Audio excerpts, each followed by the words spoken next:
Hey everybody, welcome back to AutoTalksUS, the show for auto enthusiasts everywhere around the world. We're going to be talking about some really cool stuff today.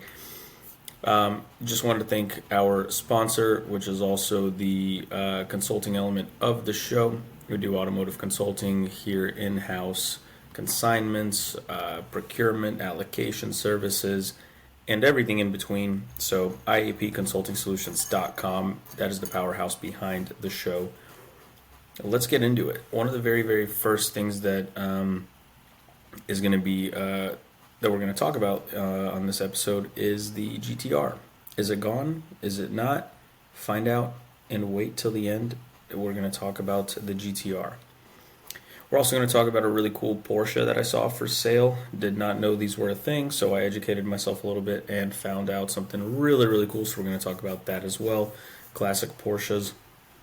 They never cease to amaze me as far as what's available, what kind of options there were, the departments within Porsche themselves that created these just killer specs. I mean, cars that I absolutely just did not know, existed.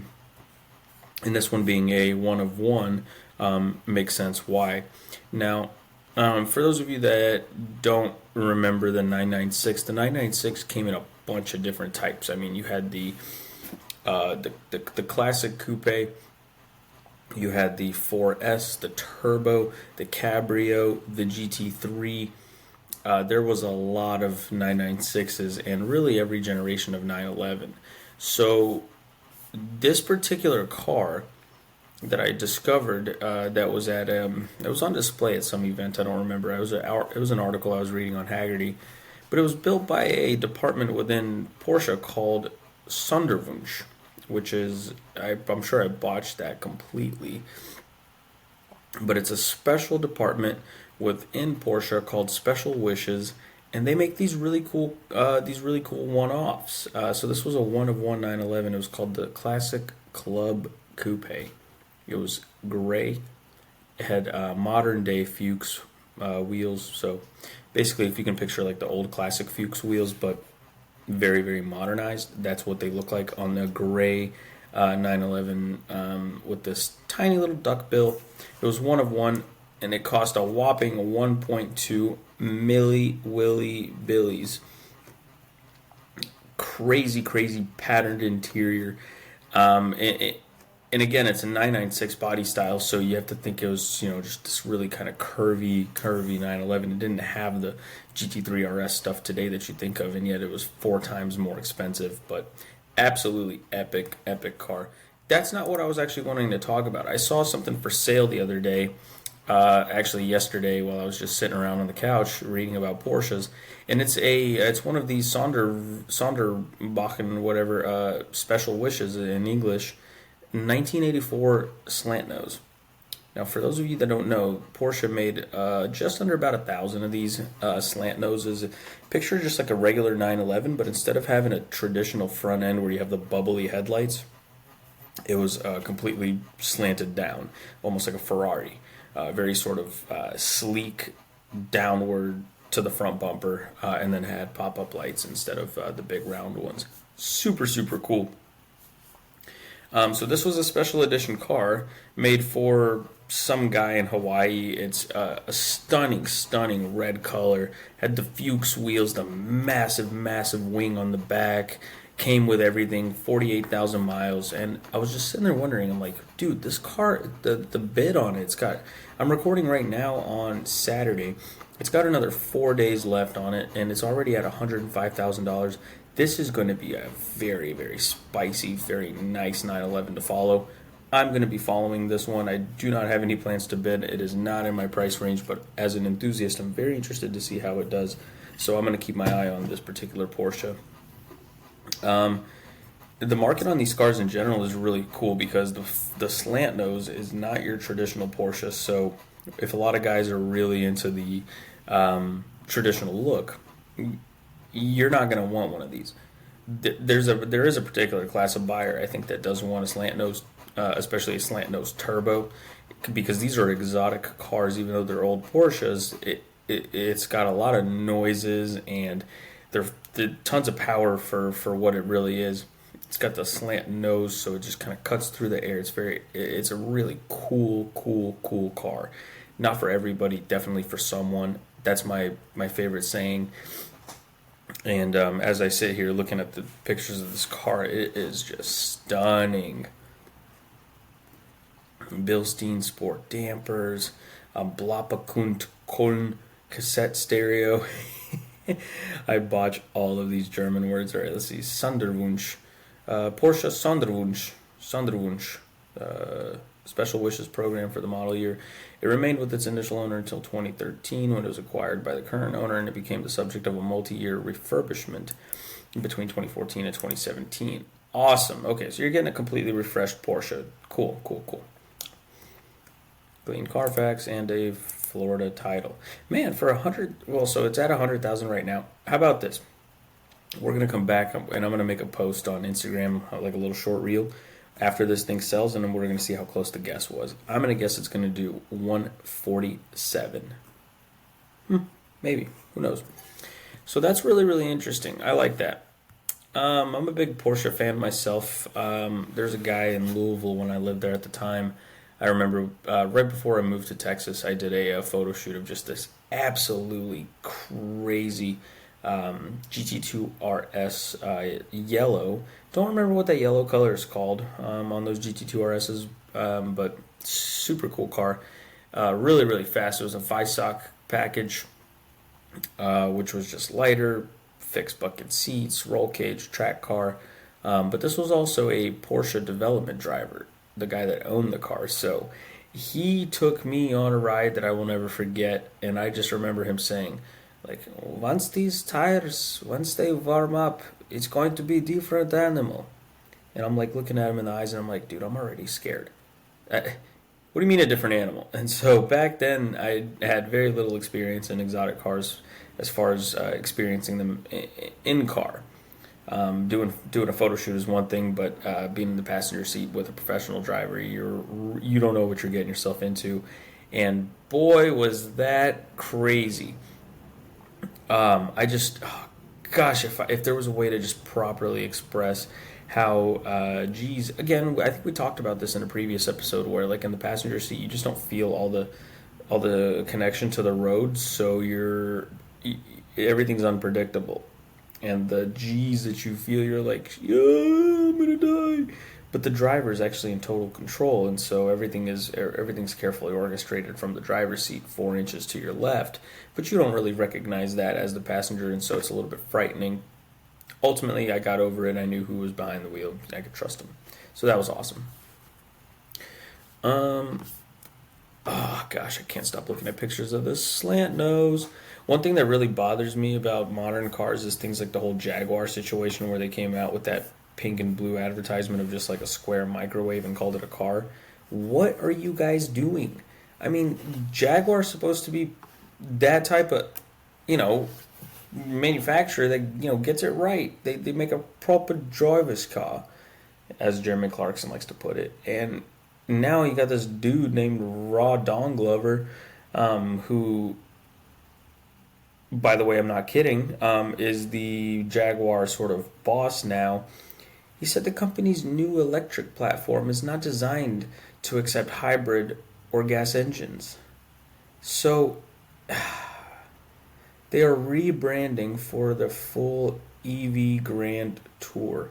I'm not about it. I disagree with it. I don't think it's a smart move, and I don't think their platform and their customer base is going to appreciate it either. That's just my 2 cents. What do I know? I'm having a piece of delicious cake at the moment. It's, I wish I could tell you guys how delicious this cake is. It's angel cake or devil something. I don't know. How do you not remember? Is it devil or is it angel? Those are opposite things. Yeah, I'm not exactly sure. I just know it tastes really good. Gotta stop eating on the show, but. And when the cake is just sitting right there, you have to take a little nibble. Yeah, I'm not really into this whole Jaguar's future is electric only. That's what the article says. Jaguar's future is electric only. I'm not about it. I think the cars that they're testing right now, it's a prototype. It's a 4-door Grand Tour car. I'm not. No, I'm not into it. There was a quote. He said, "We made the decision back in 2021 to have an electric architecture dedicated to us. There isn't an opportunity to put a V8 into something or anything else." R.I.P. Jaguar. R.I.P. We don't need this. Nobody asked for this. But that's what they want to do. The Type 00 concept, although the production car will sprout a second pair of doors, there is a strong lineage between the front, the proportions, the long hood, front fascia, and the taillight graphic. I mean, they are expecting it to start on the low end of $128,000 with a premier I-Type model around 2026 at $200,000. You guys are out of your minds. If this is what Jaguar thinks of themselves, $200,000 EV supercars, you're out of your mind. Now, I expect them to sell just about as well as the Rivian did, and now that on the used market they're like 55% depreciated to 60%. Fine by me. Rotten. I do not like them. I do not like them. So great. Anyway, I'm done ranting about the EVs. Well, what else is in the news? We are 1 week away from Formula One 2025, which means that I will probably start ranting nonstop about Ferrari for the next 8 to 10 months, depending on how the season goes. For me, it's a really exciting time. Lewis Hamilton and Charles Leclerc together in the same car. Well, the proverbial same car, same team, two different cars together against everybody else. That is so exciting to me.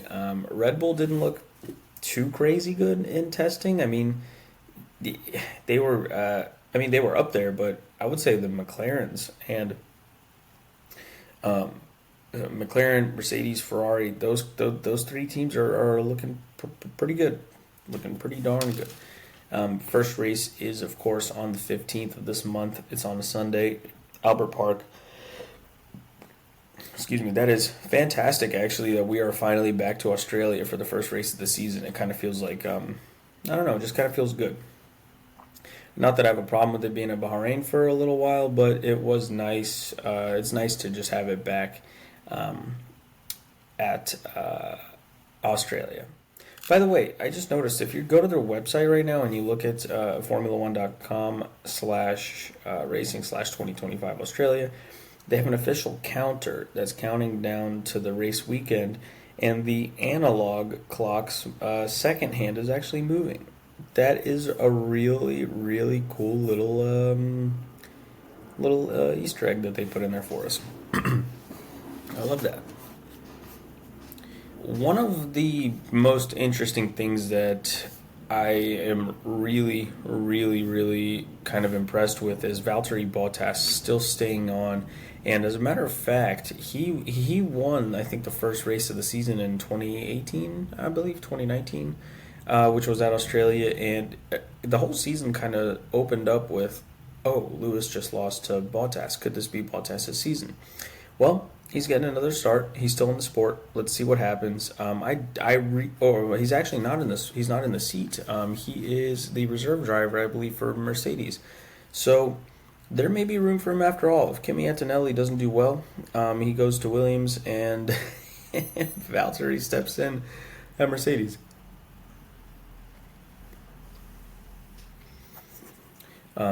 Yeah, I think that's an exciting thing. Let's see here. There was one incident that was always interesting to me, which was, I'm going to go back a long time, but Haas, the opening season in, I think that was also 2017, 2016, when both cars' wheels fell off. I mean, we never see blunders like that anymore. Formula One used to have the goofiest situation. I mean, cars catching on fire during fueling, and pit stop guys getting ran over. Oh, that Ferrari guy, when Kimi ran over his leg, and snapped it in half. That was brutal. Don't ever want to see that video. That it came completely out of surprise when the camera the camera zooms out and you see the Ferrari pit stop, and then all of a sudden he just drives over the guy's leg and it goes 90 degrees and you're like, ooh. The guy falls on the ground, of course. Kimi actually stopped and got out of the car. He DNF'd at that race. But, yeah. So, Melbourne, one of my favorite tracks on the simulator. It's a track that you could just properly go fast on now. They did modify the track a little bit around turn 6 through turn 9. There used to be a chicane there. Now it's all just flat out. It's actually a DRS zone. The detection point is around turn 6, but the rest of it is just blah in 8th gear all the way to turn 9 to still have that famous 910 chicane. Unbelievable part of the track. But I'm excited. I'm really, really excited. It's the first race of the season and anything can happen. And it's a great track for stuff to happen because it's not like all the other tracks on the circuit or on the calendar. It's a very kind of different track. So all the cars fresh out of testing get to have a one-off kind of scenario. So it's going to be very, very exciting. And I apologize if you guys can hear my chair. It is a little bit squeaky. If the show does well, we can afford to get a new chair. So keep listening. Share the show. And now is probably a good time to plug our sponsor, IAP Consulting Solutions. It is the in-house automotive consulting business that we have here, getting folks in touch with dealerships for allocations. We go negotiate on your behalf, buying, selling, strategy-based solutions for everybody. Whether you're buying an exotic car or buying a Toyota Tundra, it doesn't matter. Don't leave money on the table. Have an expert with you. Obviously, you don't buy art. You don't buy a house. You don't buy expensive stocks. You don't buy any commodity or asset in the United States without a representative that does it for a living. And so that's what we do. We are automotive consultants here in Dallas, Texas, IAPconsultingsolutions.com, proudly sponsoring AutoTalksUS, the best automotive talk show for the average gearhead. And with that being said, moving off of Formula One, with a week to go, there's going to be plenty of content to talk about. I wanted to move into a rather sad topic, which is the death of the Nissan GT-R. An article I read on Car and Driver yesterday was that the books have officially closed, meaning if you're not on the list for a special edition GT-R or a already current production model like the Camry or any of the modern GT-Rs that are currently in production, if your name is not on that list, you cannot buy a new GT-R. You cannot order one. So that's pretty disappointing. The R&D department for the GT-R program is not working at the moment. The folks have gone home, quote, so to speak, maybe working on other stuff. But for the most part, as we know, that the GT-R program is officially over. For me, that's really sad. Most of my automotive obsession actually started with the GT-R. Goes back to the Fast and the Furious movies. I remember when we came to the States, we lived in St. Louis. I was very, very young, and then from 5 years old up until about 8 years old, around 8 years old, 9 years old, started liking cars. I had a neighbor in St. Louis. His name was Chris. He lived on our street on Bonnie Brook.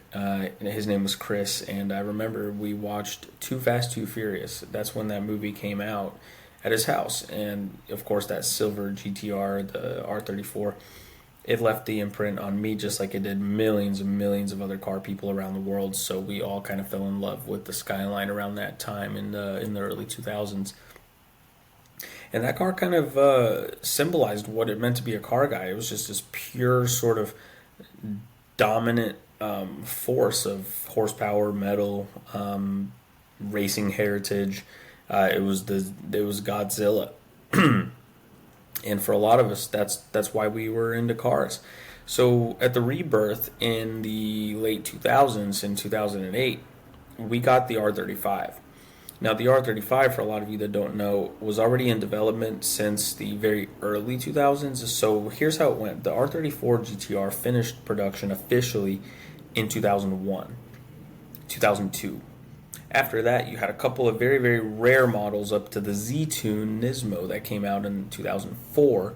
But really, there was like less than 10 of those, so we don't count those. But up for the production models, you're talking early 2002 for the production GT-Rs. The R35 was already in development. nobody knew it, but the R35 started development in 2001 on the back end of the R34's production run. So one thing was happening in the public, which was the production run ending, and one thing was happening in private, which is the development starting. So we had effectively no Nissan GTR for 7 years. But really, the GTR never went away because it was being developed. And then in 2008, we got the 400 and something horsepower R35 GTR with big brakes and all-wheel drive launch control that was just dominating everything. And I remember it like it was yesterday in 2008, 2009 when that GTR came out, and we all felt good. We felt really, really good. We knew that the sports car that we truly, truly loved was actually back again. And it was taking names. It was faster than the 911 Turbo at the time. It was just doing incredible things. And we were just happy that it came back. It was a hand-built V6 twin turbo engine that made 400 and something horsepower, almost 500. It was like 480. Dual clutch transmission. We truly saw it come back as a supercar killer. And that thing made it all the way till now, 2025. It's over. It's done. And that's a good run. We can remember the Godzilla for all the races that we saw, and Japanese touring car championships and. Well, quite frankly, we saw the GTR race in a lot of stuff. We didn't just see it race around circuits. We saw it dominate drag racing for 20 years, from R33 GTRs launching in Dubai to 2,000 horsepower GTRs running on the streets of Texas, which we see on pretty much on a daily basis here. The GTR is everybody's sports car. It's from Japan, and you find them all over the world doing virtually the same things, which is either dominating on tracks with high downforce and very, very wide fenders, or with 3,000 horsepower, basically just doing mile runs on drag strips. The GTR was a perfect sports car for over 20 years. It's a proven sports car, and I think as far as the values go, and as far as the buyer market, I think they fetch a deserving number for $90-something thousand, $100,000. You can get into a very good, very well maintained GTR, and it deserves that kind of money. Those aren't cheap cars for a reason. I think if you get into a GTR and you're expecting the ownership experience to be similar to a Nismo 350Z or 370Z, you're going to be sadly mistaken. These are proper supercars. The oil changes, the brakes, everything requires just a little bit more attention, a little bit more money, and that's because they are that. Similar to the example that we used on a couple episodes ago with the M5, the M5 that I had. Yes, it's affordable to purchase, but to maintain something like that, you gotta have the money. $109,000, 25,000 miles, 2017 GTR Premium. I mean, these are just dang good looking cars. I mean, how good looking is that? Silver, black wheels, the 4 exhaust tips. The GTR is perfect, you guys. It's perfect. It's a safe investment. It's a reliable sports car. It will dominate anything you need it to dominate. I mean, look at this. Everybody needs to go out and buy a GTR if you can afford one. I can't, but someone can. Oh, there was a video I remember on YouTube. You could probably still find the Piccadilly Boy Racers, the PBR GTR on YouTube, and it was these two matching blue R33s shooting just stupid flames in traffic in London. And there's a Lamborghini behind one of them that actually has to back up a little bit because the flames were so big they were hitting the Lambo. The front bumper of the Lamborghini, and I was just like, what? Crazy stuff. I wonder if you just took like the average person who buys a GTR, who is buying GTRs today? Is it tech people? Is it collectors? Is it race car drivers? I know with Porsches, you can almost like identify a Porsche driver or a Porsche owner as somebody that likes elegant stuff. They like tradition. They like, I wouldn't say it's a culty vibe, but they all do kind of the similar to the Mustang. Like the Porsche community is very culty and either you're in or you're out. Like it's spec hunting and all that kind of stuff. But what about cars like the GTR?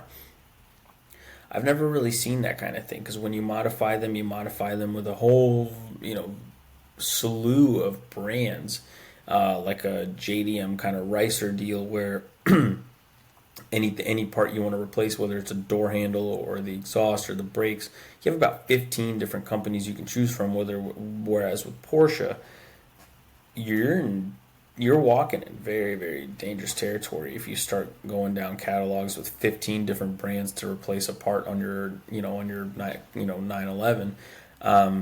You need to make very careful choices, and the community can kind of shun you in a way with Porsches depending on what you buy. Whether it's I don't want to name company names, but if you choose one set of performance parts from X versus Y on your 911, that can definitely get you in an opinion base on the Porsche community side. Whereas with the GTR, you really just don't see that. Everybody's rocking Liberty wide body kits and BBS wheels and JDM wheels and T37s, RE30s. It doesn't matter whether you have carbon ceramics, this and that, and with the GTRs, I think the community is just kind of like it's a canvas, and you can do whatever you want with the thing, modify it however you want, and I like that. Oh man, that's interesting. I cannot wait until next week. Next week's gonna be fun. You got Formula One coming back. Hopefully my my Formula One subscription's all good. We can get nice and streamed up. We might even have to do something as far as like uploading a live stream during a Formula One race, and just maybe do the last 30 where we cover just the last 30 minutes of a race. We start with a recap, and then talk about the rest of the 30 minutes. That could be kind of cool. Today was a rainy day too. I'm just looking out the window right now. The G2 Motorsport Park was supposed to have an event, kind of like an open drive event. Would have been really, really cool to go out there, get a couple ride-alongs, shoot some content, of course, always bringing the camera. But unfortunately it was rainy, so we did not do that. I am going to go help a buddy, I think, with his simulator. I still got to check in on that stuff. A lot of my friends are getting racing sims now, and it makes me really happy because this is the next level thing. Like, I mean, karting costs $60 to $100 every time you want to go out and run karts. Whereas with Sims, we can open up our Discord, get online and just start racing from home. I think it's a great way for people to stay connected and simultaneously get that out of their system. Where you want to just go racing, you want to burn laps, you want to mess with setups and just really work on your racecraft. That's what the simulator is meant to do. And when it's racing outside, and when a session at the track costs a couple $1,000 and a session at the go-kart track costs a couple $100, the simulator is just a no-brainer. So that's what we're going to do. We're going to help him get his set up, and then we're going to probably run a couple laps. This is a little bit off topic, but if anyone on listening to the show likes shooting, like sports shooting, I do have an AR on the way. I'm pretty excited about that. I've been practicing a lot with that, and that's also coming next week. It's being delivered to my local FFL down here. It's the range that I go to, so I'll pick it up from them, inspect everything, make sure it's nice and good, just the way I ordered it, and then we'll get to shoot and get some target practice. Hopefully, hit some steel outdoors. That'll be nice and fun. Let's see. The Escape. So I have a backup vehicle. It's a Ford Escape, and I finally picked it up from the shop again. It's running good for now. had to put some air in the tires. It's not dying. That's good. The whole goal here is to basically get the Escape to the point where I can drive it again for a little while and sell the truck. My Maverick right now is not doing me any favors. It's not in warranty anymore, unfortunately. It's really just, you buy something when it's brand new and you think you're going to love it, but it's been 3 years now, and it's actually doing the exact opposite. It's hurting me a little bit, and it's got to go. How far I drive, I don't need a pickup truck. I could do with just a small SUV, and so that's what I'm going to do. The Maverick is a fantastic family vehicle, don't get me wrong. It's got, the seats in the back, but I get zero utility out of something with a bed. I do not need the bed. I get zero utility out of it. So maybe if there's one thing I could say about the Ford Maverick is the unibody pickup truck is not there anymore. I think for the average consumer, I would start with a Ranger. And then if I run out of room, go to the F-150. But if you're looking for a vehicle that has the space and is all-wheel drive, but it's a small engine, the Maverick might not be what you're looking for. I think the Bronco Sport is probably fine, and it also shares a chassis with it too, if I'm not mistaken. I think the Bronco Sport and the Maverick share a similar chassis. They're both unibodies. But that bed, I just don't get a lot of utility out of it, so I'm a big utility guy. I want to buy something that I use and get my money's worth, and it's been 3 years. I just don't need it anymore, so the Maverick's going to go, and I'm going to hopefully drive my Escape a little bit longer until I find something good that is perfect for me, and that'll be that. But yeah, really disappointed to see the GTR going. It's been one of my favorite cars for a long time, and it's just very sad to see. But with that, we will see you guys next time. That's been another episode of AutoTalksUS. Hope everyone has a wonderful rest of their week, and we will catch you next time.